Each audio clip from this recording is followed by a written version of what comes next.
बिस्मिल्लाहिर्रहमानिर्रहीम। लाखों करोड़ों दुरूदो सलाम मोहम्मद मुस्तफ़ा सल्लल्लाहु अलैहि वसल्लम और आले मोहम्मद पर। मैं हूं उमर दराज गोल्डन। देखिए, प्रैक्टिस एंड प्रोसीजर एक्ट के ऊपर सुप्रीम कोर्ट का फैसला आ गया है। नून लीग के लोग इतने गुस्से में क्यों हैं, नाराज क्यों हैं? उनके हामी अफसार आलम साहब जैसे लोग जो हैं वो कह रहे हैं ये वो जूनियर जजेस जो लेके आए हैं, देखिए उन्होंने अपील का हक कैसे मार लिया नवाज शरीफ का। लेकिन खुशखबरी क्या है? खुशखबरी, पहले तो आप हैरान इस बात के ऊपर होंगे कि तहरीक इंसाफ इस चीज को चैलेंज करने वालों में शामिल थी। लेकिन अगर मैं आपको तहरीक इंसाफ का सबसे पहला रद्देमल बताऊं तो यह बड़ा दिलचस्प है। पाकिस्तान तहरीक इंसाफ ने बाकायदा बयान जारी किया है, उनके तर्जुमान की जानिब से कहा गया है कि प्रैक्टिस एंड प्रोसीजर एक्ट के बाब में अदालत उज़्मा से सियासी उम्मीदें लगाने वाले गिरोह के हिस्से में मायूसी आई है। एनआरओस की छतरी तले सियासत के ख्वाब देखने वाले भगोड़े मुजरिम के लिए पाकिस्तान वापसी के ऐलान से पलटने का वक्त हुआ चाहता है। सुप्रीम कोर्ट के अक्सरियती फैसले ने कानून का गुज़श्ता अदवार पर निफाज रोककर भगोड़े मुजरिम की नाअहलियत और सजा पर मोहरे तस्दीक सब्त की है। असल बात और है, ताहयात नाअहली की इत्तला पाकर फिर से प्लेटलेट्स में हद दर्जा गिरावट के इम्कानात हैं। असल बात अब है जो उन्होंने इमरान खान से मुतल्लिक की है। सुप्रीम कोर्ट के अक्सरियती फैसले के बाद सादिको अमीन इमरान खान के खिलाफ साजिशों के इम्कानात भी दम तोड़ गए हैं। आज के फैसले के बाद जाली और झूठे मुकदमात चेयरमैन इमरान खान को दिए गए सदाकत अमानत के सर्टिफिकेट पर किसी तौर पर असरअंदाज नहीं हो सकते। आज के फैसले के बाद दस्तूर के आर्टिकल 189 के तहत अदालत आलिया भी 3 सीनियर जजों पर मुश्तमिल कमेटी के जरिए बेंचेस की तश्कील और मुकदमात के तकसीम की पाबंद होगी।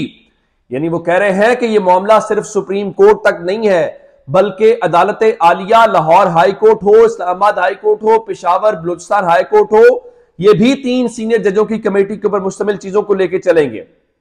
आज के फैसले के बाद बादी नजर में हाई कोर्ट में भी मुकदमात को चीफ जस्टिस के यहां जमा करने के बजाय दीगर जजेस बेंचेस को मुंतकिल करना लाजिम होगा। लेकिन तहरीक इंसाफ इससे अगली बात बता रही है। वो कह रहे हैं कि आज के अक्सरियती फैसले के जामे तज्जिये की रोशनी में आइंदा का लाहे अमल तैयार करेंगे। तहरीक इंसाफ ने आज के फैसले को खुले अंदाज के अंदर खुशामदीद नहीं कहा। तहरीक इंसाफ ने खुशाइन का लफ्ज भी इस्तेमाल नहीं किया। लेकिन तहरीक इंसाफ यह समझती है कि फैसला इमरान खान को सपोर्ट करेगा कहीं ना कहीं जाके। और उसके बाद अब एक और बात है, काजी फायज ईसा साहब ने प्रैक्टिस एंड प्रोसीजर एक्ट के ऊपर फुल कोर्ट बना ली है, बड़ी अच्छी बात है।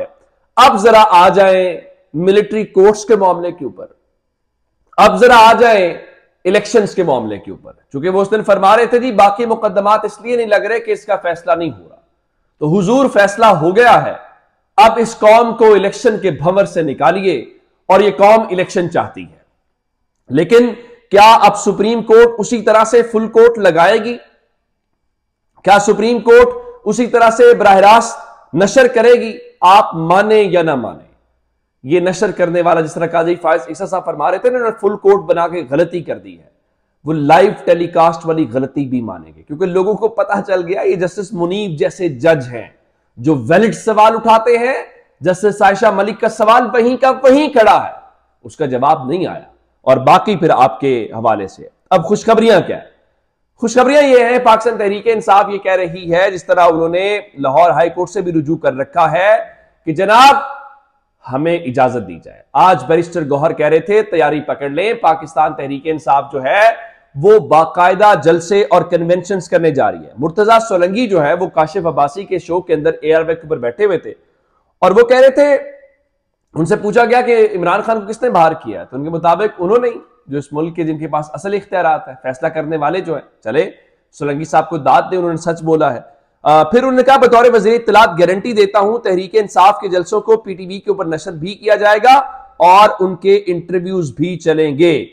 अब पता नहीं कि ये मामला आगे चलेगा या नहीं चलेगा, लेकिन मैं आपको इतनी बात बताऊं कि पाकिस्तान तहरीक इंसाफ के हवाले से तो सारी बातें अपनी जगह के ऊपर हैं, लेकिन अब इस फैसले के बाद लगता यह है कि शायद लोग इस फैसले को कह रहे हैं कि इस फैसले का फातेह शहबाज शरीफ है, चूंकि रिश्ते वालों को छोटी बहन पसंद आ गई है और बड़ी बहन जो है वो नॉक आउट हो गई है।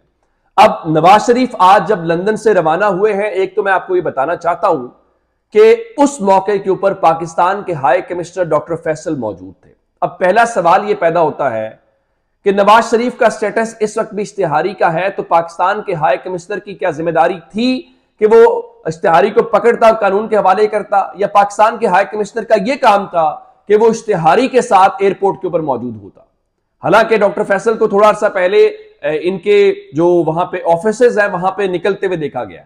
आज डॉक्टर फैसल किस कैपेसिटी के अंदर वहां पे मौजूद थे? क्या निगरान हुकूमत ने उनको कहा था कि आप नवाज शरीफ को वहां पे अलविदा करेंगे, या फिर ये पाकिस्तान के ताकतवरों ने पैगाम दिया है कि देखो हम नवाज शरीफ को रियासती प्रोटोकॉल के साथ लेके आएंगे? ले आए, आप इसहाक को भी तो लेके आए थे, वो भी शौक पूरा हो गया, और आपका शौक वो आपकी बुखार उतर गया, ये भी उतर जाएगा, ये भी उतर जाएगा।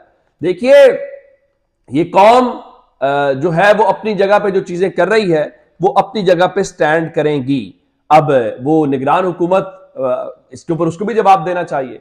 अब वो खुद तो वर्ल्ड टूर कर रहे हैं निगरान वजीर आजम अनवर काकड़ साहब। आज खबर आई है कि उन्होंने काबीना अरकान को गैर जरूरी बैरून मुल्क दौरों से रोक दिया है। उनको तो रोक दिया है, आपको कौन रोकेगा? फिर आज इस हवाले से बताया गया है कि लाहौर हाईकोर्ट के साबिक जज सुहेल नासिर को डिप्टी चेयरमैन नैब और सैयद एहतशाम कादिर शाह को नैब प्रोसिक्यूटर के तौर के ऊपर तैनात करने की मंजूरी दे दी गई है।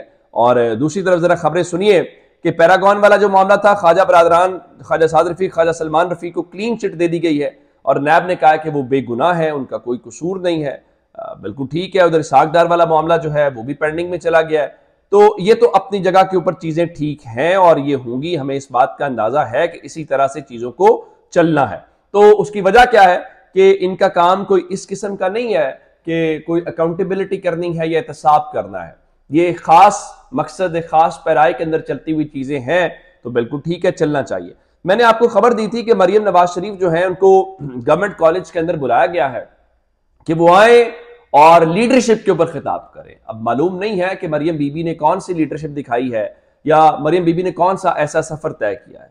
इस हवाले से जो इस वक्त इंपॉर्टेंट बात है, तहरीक इंसाफ ने इसके ऊपर रद्देमल दिया है और तहरीक इंसाफ की जानिब से ये ऐसी खातून को जिसकी जाली डिग्रियां हों उसको दावतनामा न सिर्फ अफसोसनाक है बल्कि ये तालीमी शोबे की तौहीन है। और उनके मुताबिक मरियम नवाज का तमाम तर तालीमी सफर सिफारिश के जरिए स्कूल में दाखिले से लेकर जाली डिग्रियों के हुसूल पर मुश्तमिल है। अवाम का पैसा लूट कर बैरून मुल्क जायदादें बनाने वाले मुजरिमों की जगह तालीमी इदारे नहीं बल्कि जेल है। और उनके मुताबिक कौम की मुजरिम मरियम नवाज, जिसको खुद GCU में मेरिट पर दाखिला नहीं मिल सका, वो तलबा को लेक्चर दे, ये काबिल कबूल नहीं है। और उनके मुताबिक अल्लामा इकबाल समेत कई अहम शख्सियात के हवाले से शोहरत रखने वाले तारीखी तालीमी इदारे को मरियम नवाज जैसी खातून को तलबा से खिताब के लिए मदऊ करना जेब नहीं देता। मुनासिब है कि यूनिवर्सिटी इंतजामिया नौजवान तलबा से खिताब के लिए किसी भी ऐसी शख्सियत को मदऊ करे जो दरस व तदरीस के शोबे में आला जो शोहरत की हामिल हो।